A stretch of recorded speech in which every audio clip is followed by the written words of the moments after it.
Erin Snellgrove, Hall of Famer, congratulations, and talk about a little bit about your journey to get to this point today. Well, coming to Malone wasn't my first plan.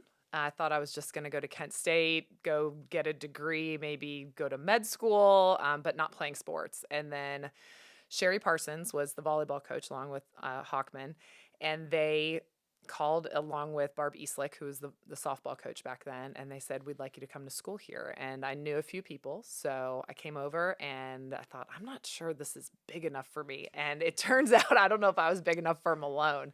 Um, it it was an incredible journey just to get here, and it turned out to be probably the guiding force in my entire life. Volleyball, softball, those aren't ones that you necessarily put together a lot, especially at the collegiate level. How did those are things you always did and just kept doing them? Yes, in high school, I played actually all three. I had volleyball, basketball, and softball. And Malone was nice enough to ask me my sophomore year if I would be willing to come and play basketball as well. So my sophomore year, I did do all three.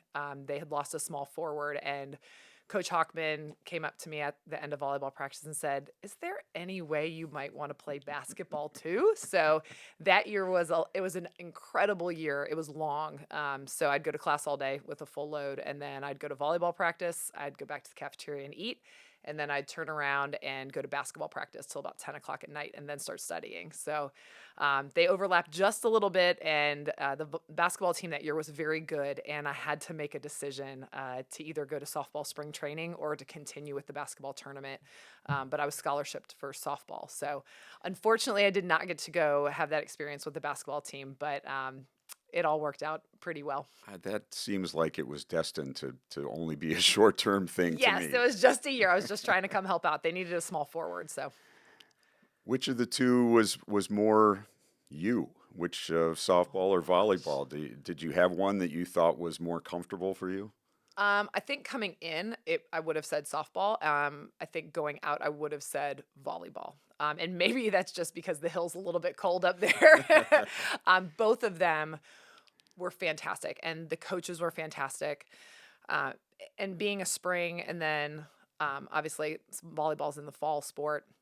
Uh, I don't know. I mean, the gym at Malone is not huge compared to other schools, Mm. but it's a really special place. And the energy that happens in that place is like no other. I've been to maybe one professional sports arena where I've felt that same electricity.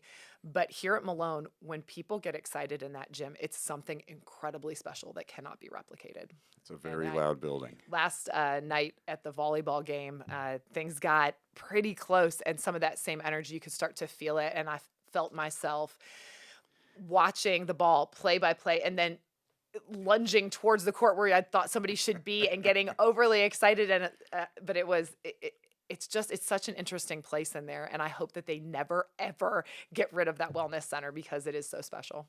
Well, that's part of it. It's in your blood, and so Oh my anytime you god, see it, it's going to be part of you. very much so. Congratulations. Thank you so much.